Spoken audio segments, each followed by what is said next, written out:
The 8th grade phase. The phase when it's cool to have choices, it's not cool to answer questions, and one smart kid will remind you, yeah, I know. Bring on the sarcasm, the interest in pop culture, and increasingly adult-like personality. 8th grade is a phase when you'll notice a new level of responsibility and maturity. You may even notice glimpses of who an 8th grader might be when they're 18. But don't get weepy yet. There's still so much to look forward to in this phase. Physically speaking, not much will change from 7th to 8th grade. Girls begin to outpace guys in development, and guys experience changes in height, body weight, body hair, and body odor. Yeah, things can get a little smelly in this phase. Socially, 8th graders want to negotiate rules.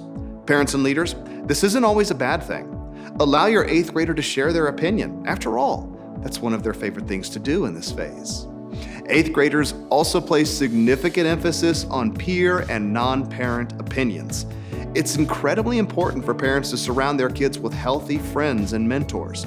Small group leaders, know that your words will carry a lot of weight this year, so use them wisely. While no two 8th graders are the same, there are a few universal truths when it comes to parenting and leading this phase. Parents, remember when you had a 2-year-old who wanted to do it myself? Well, your teenager's resistance may not come in the form of a toddler tantrum, but the emotions may feel familiar.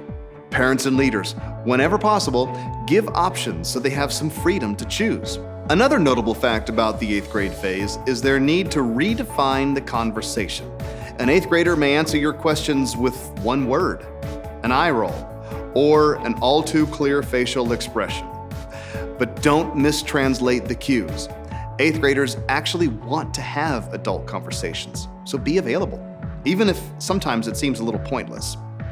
There's one last truth I want to talk about. 8th graders are smart. In fact, there may be no phase quite as smart as this one.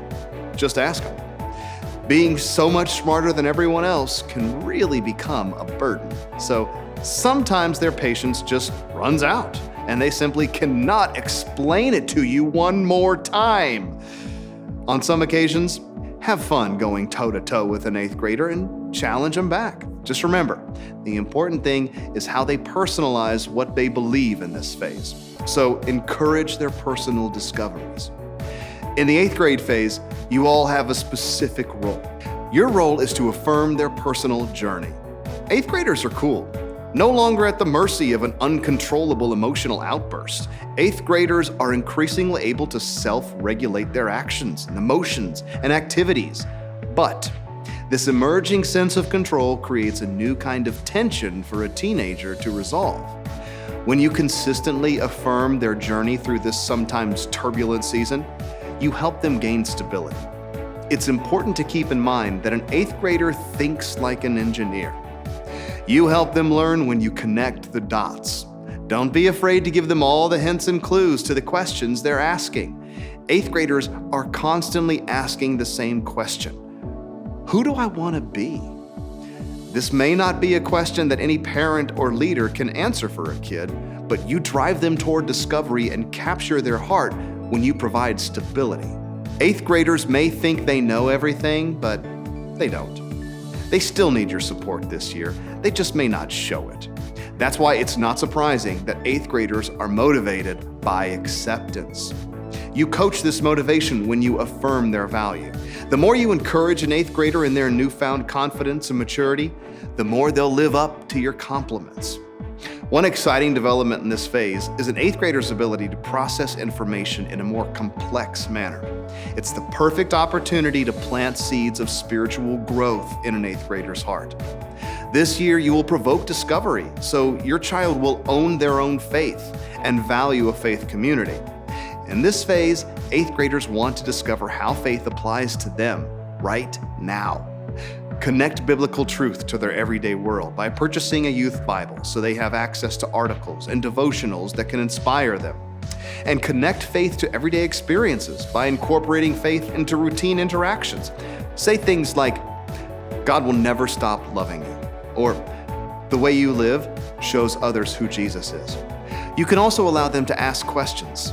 For example, you might try saying, I've got questions too. What other things do you wonder about? Finally, you can connect with a faith community. And don't just attend, get involved. Create relationships with parents in all seasons of life, because you'll need their support and wisdom now and as your middle schooler moves on to the next phase. Time with an 8th grader will move more quickly than you think. In fact, there are approximately 260 weeks from the time an 8th grader turns 13 until they leave home and move on to what's next. Remember, it's just a phase, so don't miss it.